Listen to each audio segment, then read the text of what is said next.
It's your job to have that attitude of excellence.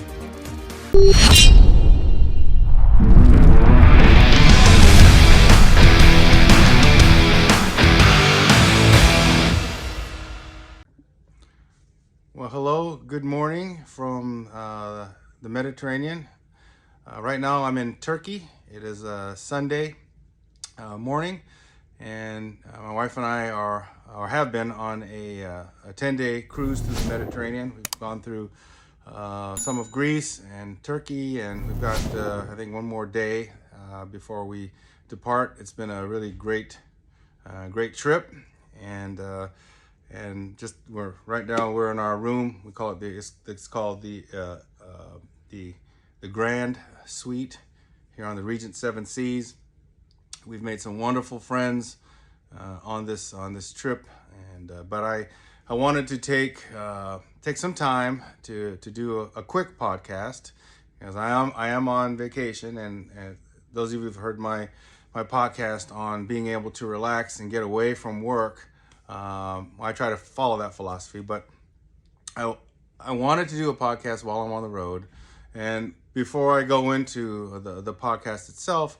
First of all, I want to say thank you to all of you who have subscribed to my channel. We're getting more and more subscribers almost on a daily basis, so I thank you for that. Please tell your friends, family, acquaintances, colleagues about the Ronin Leadership Podcast, and have them certainly watch and encourage them to subscribe. If this is your first time listening to this podcast and you like the content, please hit that subscribe button on the screen, and certainly please continue to give us your feedback on the podcast, because it's important to us to be able to make the podcast continue to be relevant to all of you, and to make it continue to help improve all of us in our leadership journey. Also, if you have not already done so, please consider purchasing a copy, both copies. I have two books out now. Right, my first one came out last year, The Art of Ronin Leadership, and it became an Amazon bestseller in 6 countries. I thank a lot of folks for that. And then my new book just came out earlier this month, The Art of Executing Ronin Leadership Strategies, which is more of a how-to book for leaders on how to develop teams and how to develop strategies, etc. I encourage all of you to pick up copies of those books. And also, I encourage you to provide reviews on those books on Amazon, because it helps me. Continuous improvement is a big part of what I'm all about and what leadership is all about. So please do that. So let me get to the heart of this brief podcast. I was trying to think about what I should talk about while we're on the cruise. And I already talked about the leisure thing, and being able to relax and unwind and let your team handle things while you're gone on vacation. And so I've already done that. But one thing struck me and my wife as we were getting along in the cruise: the idea of service, gratitude, excellence, and attention to detail. And I mention that because I think about we've seen the attitude of the staff on board this ship, not just from the officers, the people that are in charge of everything, but certainly from everyone from the housekeeping staff to the folks that work as butlers to the service personnel, in the restaurants, the people who clean the furniture on the ships, the bartenders, all across the board. What we have seen is, first of all, excellence in their service with a smile. And certainly, yes, if you're on a cruise ship, you're expecting a certain level of service, but we've seen service above and beyond, where folks learn your name very quickly, and hello, Mr. and Mrs. Howard, welcome, Mr. and Mrs. Howard. Little touches like that where they remember your name, and just things I've observed where people have gone out of their way to make sure that things are done properly. We have personally witnessed where I saw one person by the pool, and they were a server serving drinks and food. They noticed, I guess, some kind of a stain or something, and they actually went and brought out a brush and started brushing this part of one of the pool lounges to make sure it was clean. Again, it was a small thing, but it was attention to detail. It was this commitment to excellence. There's an attitude that you can see here where they not only want to do their jobs, they want to exceed expectations. They want to exceed expectations. I'll give you a perfect example. And again, first world problem. Just keep this in context. It's a first world problem. As we got into our suite, everything was fine, but we noticed that there was no full-length mirror, and we know some rooms had them, but not a big deal. We fit, it's not a big deal. Also, there was a certain kind of tequila that my wife likes, or reposado, and we had ordered what we wanted to be placed into our room ahead of time, way before we got on the ship, and that wasn't there. But again, first world problem. But little things like pens, there seems to be a supply chain shortage of pens, apparently. So midway through the cruise, on everyone's desks and every room, every suite, there's a comment card, kind of a mid cruise comment. How are things going? And we're on Regent 7 Seas, and so they want feedback, and that's one of the things I admire about this particular cruise line, and also the leadership, because they want feedback, because they want to get better, continuous improvement, which is actually one of the subtitles of my new book. So it's all continuous improvement. And so we wrote those things down, but otherwise everything was hunky-dory. Well, we came back from a tour and couldn't believe it. Went to the bathroom. There was a full-length mirror that had been placed into our bathroom. There was a bottle of the tequila that my wife likes, and we had pens, right? Someone paid attention, and rather than just slough it off, they actually took action on it. And so when it gets to the leadership aspect, what we're talking about here, the attitude of excellence, the attitude of attention to detail, the attitude of wanting to exceed expectations comes from on top. It's obvious that the leadership of Regent 7 Seas, whether it's the CEO, whether it's the captain of the ship, the general managers, the other officers, and the crew, it obviously permeates from the top, where there's this commitment that every person that comes on this ship as a passenger is going to get a world-class, first-class experience. And it's incumbent upon the staff, again, whether you're the highest ranking person on this ship, the captain, or whether you're the new person working in housekeeping, everyone has that same attitude of excellence. You're greeted all the time by staff. They always have a smile on their face. Maybe they're having a bad day, but you will never see it, right? Because they know that their job is to make you feel welcome, comfortable, happy during the time that you're on holiday. And I've seen this time and time again on this ship. It's just, to me, it's a perfect example of what leadership and a well-trained team is all about. And it doesn't happen organically. It happens when you have leaders that care about feedback. Leaders who care about what the mistakes are, and that what they can do to make things better. Remember, in many podcasts I've talked about, feedback is not an enemy of leadership. It's an ally. When I was chief security officer at Microsoft, I always wanted to get positive feedback, but I knew that's impossible, right? So when you get feedback from colleagues, peers, higher ups that, hey, you're doing a great job in your team, but you could be doing better in this area or that area. That's great, because that tells me the areas that we need to work on so we can exceed expectations every time.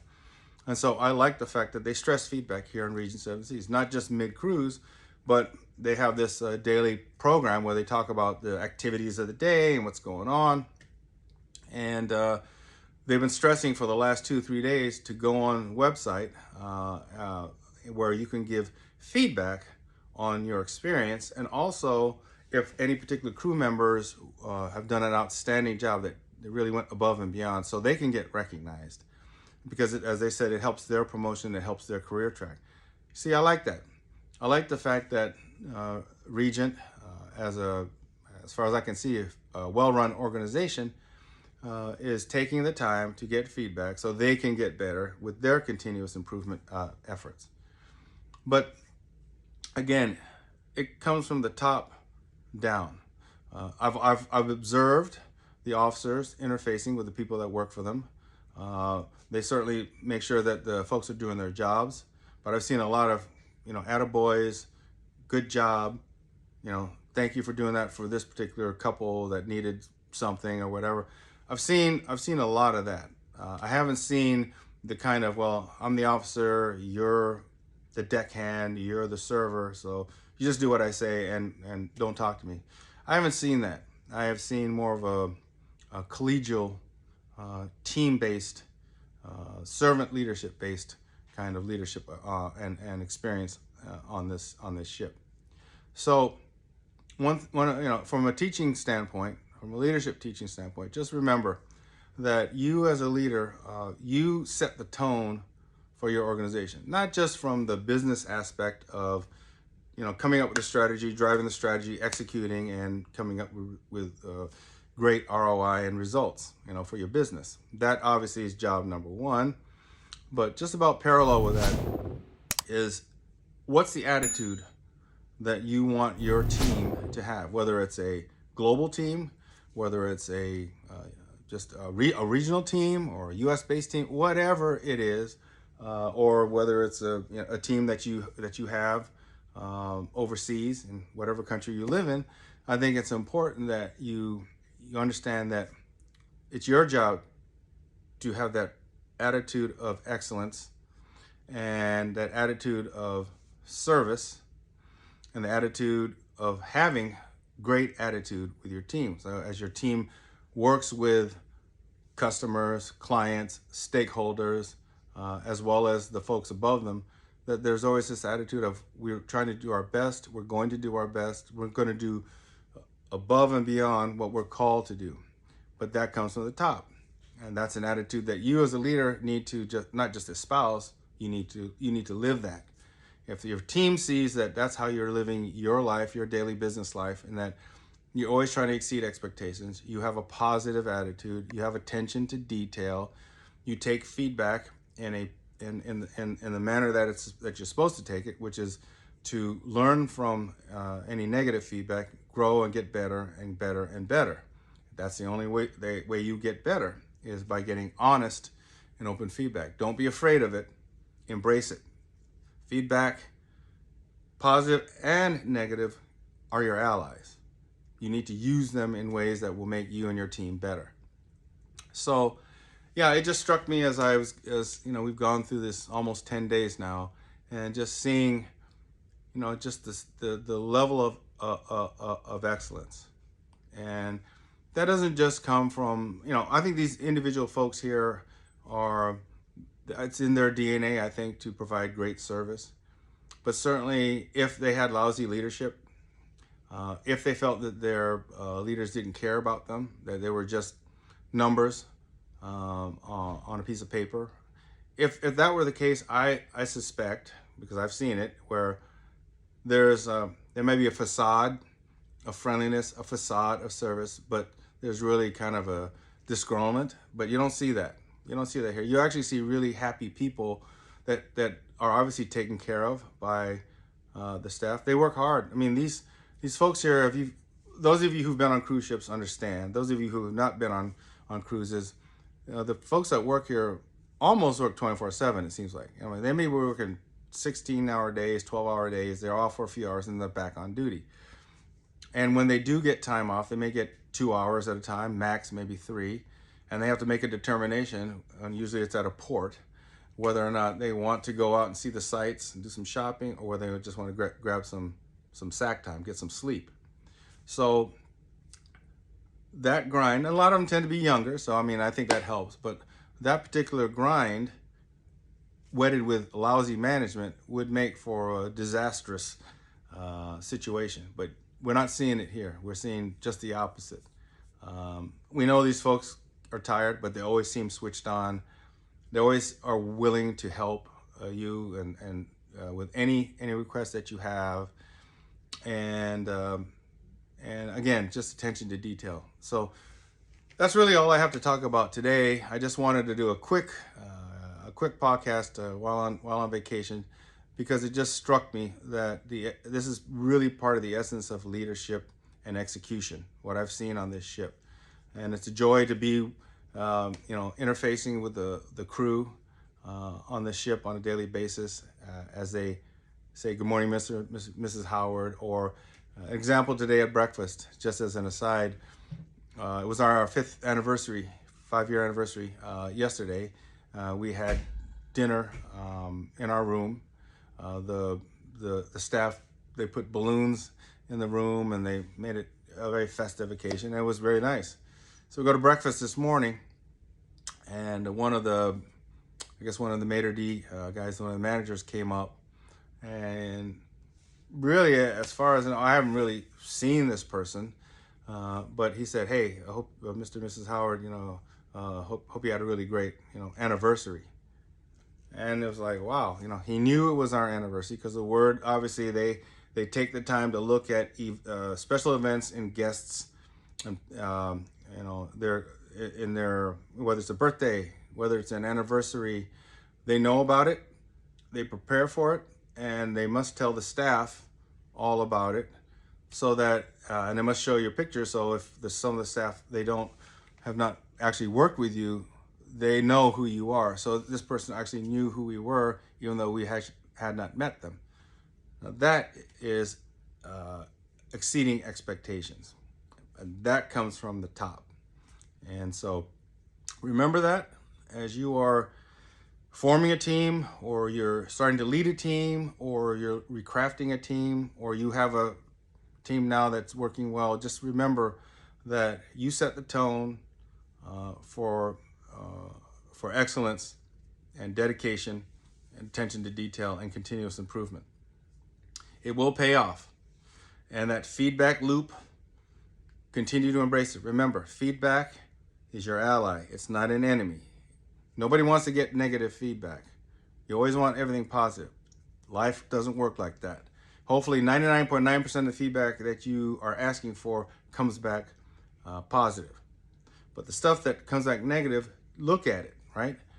Certainly if you think it doesn't merit that negative feedback, there are extenuating circumstances. You can certainly, talk to the stakeholders and whoever gave the feedback, and just make sure they understand your point of view. But at the end of the day, your main job is to make sure that you take that feedback in the spirit that it's given to make your organization and you as a leader better. So that's it for now. It's a short one, but I needed to talk about that because these folks have impressed me to no end, and my wife. So in the spirit of what I've talked about again in other podcasts about when you're on holiday, when you're on vacation, and let your team, if you have the right team in place, let them drive the day-to-day operations. I always tell my team, barring the start of World War III, you've got the command until I get back. You're more than able to run the ship until I get back. So in that spirit, I'm going to end this podcast early because I usually go about 30-40 minutes. We have some great guests coming up. We've had some recent interviews of some wonderful leaders that are going to be, you'll be seeing them coming out soon. And so, number one, please continue to give us feedback, positive or negative, on what you want to see in this podcast. If there are any particular leaders you want me to try to approach to get on this podcast, please do so. And then if you like the content, again, please hit that subscribe button at the screen.